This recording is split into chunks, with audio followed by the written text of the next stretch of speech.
গাজীপুরের কালিয়াকৈরে দেশনেত্রী বেগম খালেদা জিয়ার সুস্থতা কামনা ও বৈষম্য বিরোধী আন্দোলনে আহত ও নিহতদের স্মরণে দোয়া মাহফিল অনুষ্ঠিত হয়েছে। আজ মঙ্গলবার দুপুরে স্বেচ্ছাসেবক দল কেন্দ্রীয় কমিটির আন্তর্জাতিক সম্পাদক মোহাম্মদ সেলিম হোসেনের আয়োজনে উপজেলা পল্লী বিদ্যুৎ এলাকায় এ দোয়া মাহফিল অনুষ্ঠিত হয়। কালিয়াকৈর উপজেলা স্বেচ্ছাসেবক দলের আহ্বায়ক শিবটু বক্সির সভাপতিত্বে মাহফিলে প্রধান অতিথি হিসেবে বক্তব্য রাখেন স্বেচ্ছাসেবক দল কেন্দ্রীয় কমিটির সভাপতি এস.এম. জিলানী। এ সময় আরও বক্তব্য রাখেন কেন্দ্রীয় বিএনপির সদস্য রফিকুল ইসলাম, কালিয়াকৈর উপজেলা বিএনপির সভাপতি হেলাল উদ্দিন, স্বেচ্ছাসেবক দলের কেন্দ্রীয় কমিটির সিনিয়র সহসভাপতি ইয়াসিন আলী, যুগ্ম সাধারণ সম্পাদক সুহেল উদ্দিন, গাজীপুর জেলা স্বেচ্ছাসেবক দলের আহ্বায়ক হাবিবুর রহমান মুন্না, সদস্য সচিব আশরাফ চৌধুরী শাওন সহ আরও অনেকে। এই সময় উপস্থিত ছিলেন যুবদল নেতা ক্যাপ্টেন আল মামুন, শামীম, রিয়াজুল, শাহজুল সহ গাজীপুর, কালিয়াকৈর ও পৌর স্বেচ্ছাসেবক দল, উপজেলা বিএনপি ও অঙ্গ সংগঠনের নেতাকর্মী সহ প্রবাসী স্বেচ্ছাসেবক দলের নেতাকর্মীরা।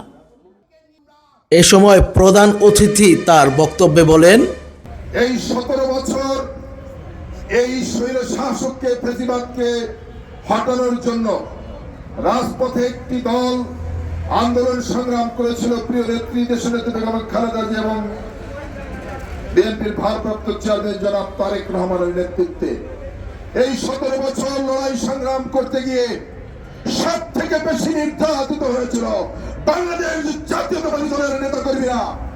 আমরা দেখেছি আন্দোলন সংগ্রাম করতে গিয়ে বিএনপির অসংখ্য নেতাকর্মীকে শেখ হাসিনা যেদিন ওই আয়না ঘরের মধ্যে গম করে রেখেছিল, যাদেরকে আমরা এখনো খুঁজে পাই নাই। প্রিয় বন্ধুরা, অনেকে দাবি করেন জুলাই এবং আগস্ট মাসের সংগঠিত গণঅভ্যুত্থান।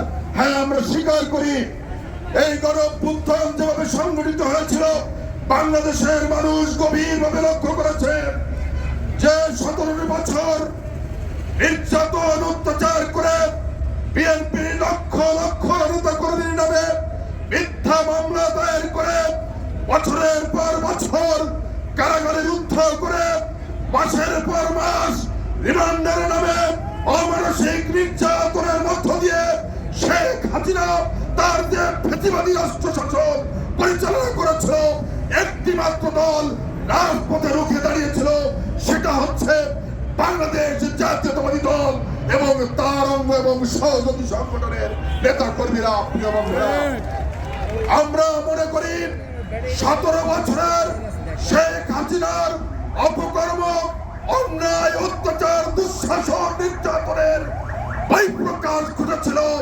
5ই আগস্টের ছাত্র জনতার গণঅভ্যুত্থানের মধ্য দিয়ে। বন্ধুরা, আপনারা যারা এখানে বসে আছেন, আমি বিশ্বাস করি আপনারা বাংলাদেশের মানুষের ভোটের অধিকার প্রতিষ্ঠার জন্য বাংলাদেশের মানুষ গত 17 বছর মাঠে ঘাটে, পথে প্রান্তরে, চার দোকানে বসে মন খুলে তার ভাষা ব্যক্ত করতে পারত না, অর্থাৎ মানুষের বাক স্বাধীনতা হরণ করেছিল। আপনারা 17 বছর লড়াই করেছিলেন বাংলাদেশের মানুষের বাক স্বাধীনতা ফিরে পাওয়ার জন্য।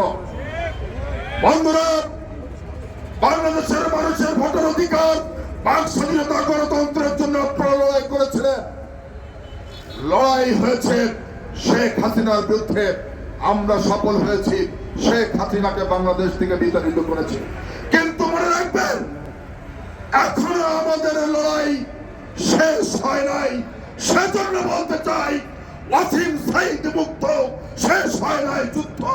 এ যুদ্ধ চলছে, এ যুদ্ধ চলবে যতদিন না পর্যন্ত বাংলাদেশে একটি নিরপেক্ষ নির্বাচনের মধ্য দিয়ে সত্যিকার অর্থে জনগণের ভোটে একটি নির্বাচন সরকার ক্ষমতা গ্রহণ না করবে, ততক্ষণ পর্যন্ত এই লড়াই দেশনেত্রী বেগম খালেদা জিয়া এবং তারেক রহমানের নেতৃত্বে চলবে। প্রিয় বন্ধুরা।